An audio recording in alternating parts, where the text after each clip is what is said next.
बिस्मिल्लाहिर्रहमानिर्रहीम। मोहतरम नाज़रीन, अस्सलाम वालेकुम। दरूद शरीफ एक ऐसा रूहानी ख़जाना है जो उम्मती मुसलमा को नबी करीम सल्लल्लाहु अलैहि वसल्लम से मोहब्बत के इजहार और अल्लाह ताला की रहमतों को हासिल करने का ज़रिया फ़राहम करता है। इसकी फ़जीलत, अहमियत और बरक़ात का ज़िक्र कुरान और हदीस में बारहा आया है। दरूद पाक पढ़ने वाला अल्लाह की ख़ास इनायतों, रहमतों और करामात का मुशाहिदा करता है जिनका अहाता अल्फाज में मुमकिन नहीं। दरूद शरीफ दुआ की कबूल होने का बेहतरीन ज़रिया है।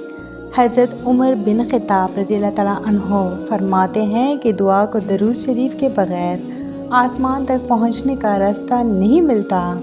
अगर कोई शख्स अपनी दुआ से पहले और बाद में दरूद शरीफ पढ़े तो अल्लाह उसकी दुआ को ज़रूर कबूल फरमाता है। जो शख्स कसरत से दरूद पढ़ता है, अल्लाह ताला उसके दिल से खौफ और गम को निकाल देता है।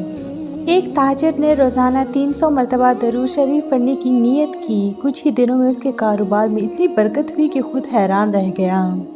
दरूद शरीफ रिज़्क़ के दरवाजे खोल देता है। दरूद शरीफ पढ़ने से दिल को सुकून और राहत मिलती है। मौजूदा दौर की बेचैनी, डिप्रेशन और ज़हनी दबाव के बेहतरीन इलाज दरूद शरीफ है। जो लोग रूहानियत की राह पर गामज़न हैं, उनके लिए दरूद शरीफ एक अजीम नेमत है। इसकी बरकत से बातिनी पाकीज़गी हासिल होती है और बंदा अल्लाह के कुर्ब में आ जाता है।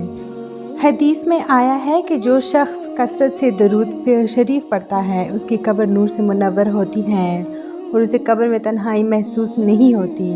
दरूद शरीफ एक ऐसा अमल है जो बज़ाहिर आसान है, मगर इसके फ़वाइद और करामात बेशुमार हैं। अगर हर मुसलमान रोज़ाना कुछ वक्त निकाल कर खलूस दिल से दरूद शरीफ पढ़ने का मामूल बना ले तो ना सिर्फ दुनियावी बल्कि आखिरी ज़िंदगी में भी कामयाब हो सकता है। अल्लाह ताला हमें कसरत से दरूद पाक पढ़ने की तौफीक अता फ़रमाए और हमें नबी करीम सल्लल्लाहु अलैहि वसल्लम की शफ़ाअत नसीब करे।